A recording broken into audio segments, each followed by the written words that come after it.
Hello ನಮಸ್ಕಾರ. Supreme ಟಿವಿಗೆ ಸ್ವಾಗತ. ಬೆಳಗಾವಿ ಜಿಲ್ಲೆಯ ಹುಕ್ಕೇರಿ ತಾಲೂಕಿನ ಸರ್ಕಾರಿ ಕಚೇರಿಗಳಲ್ಲಿ ನಿರ್ಲಕ್ಷ್ಯತೆ ತಾರಕ್ಕೇರಿದಂತಿದೆ. ಸಾರ್ವಜನಿಕರ ಕೆಲಸಗಳಿಗೆ ಸ್ಪಂದಿಸಬೇಕಾದ ಸಿಬ್ಬಂದಿಗಳು ತಮ್ಮ ಅನುಕೂಲಕ್ಕೆ ತಕ್ಕಂತೆ ವರ್ತಿಸುತ್ತಿರುವುದು ಬೆಳಕಿಗೆ ಬಂದಿದೆ.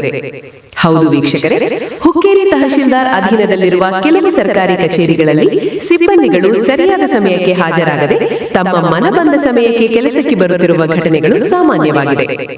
ಇದರಿಂದ ಸರ್ಕಾರಿ ದಾಖಲೆಗಳನ್ನು ಪಡೆಯಲು ಮುಂಜಾನೆಯೇ ಕಚೇರಿಗೆ ಬರುವ ಸಾರ್ವಜನಿಕರು ಗಂಟೆಗಳ ಕಾಲ ಕಾಯಬೇಕಾದ ಪರಿಸ್ಥಿತಿ ನಿರ್ಮಾಣವಾಗಿದೆ. ಕೆಲವೊಮ್ಮೆ ಕಚೇರಿಗೆ ಬಂದರೂ ಸಿಬ್ಬಂದಿಯೇ ಇಲ್ಲದ ಕಾರಣ ಜನರು ತೀವ್ರ ತೊಂದರೆ ಅನುಭವಿಸುತ್ತಿದ್ದಾರೆ.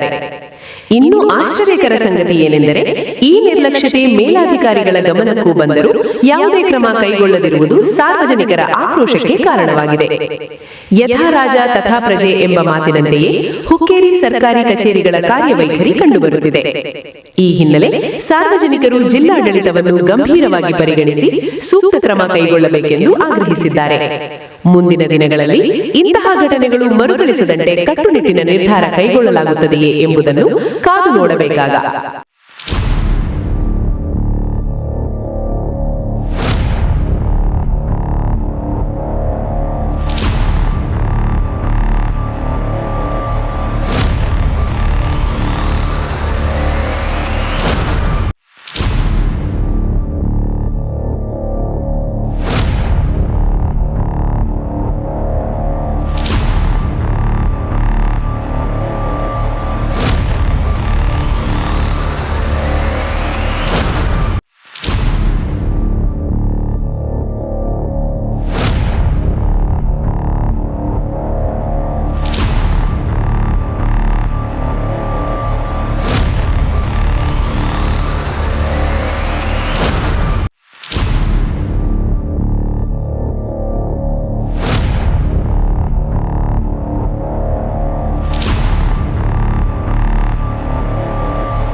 ಹುಕ್ಕೇರಿಯಿಂದ ವರದಿಗಾರರು ಪಂಕಜ ಖ್ಯಾತನ್ನವರು, ಸುಪ್ರೀಂ ಟಿವಿ.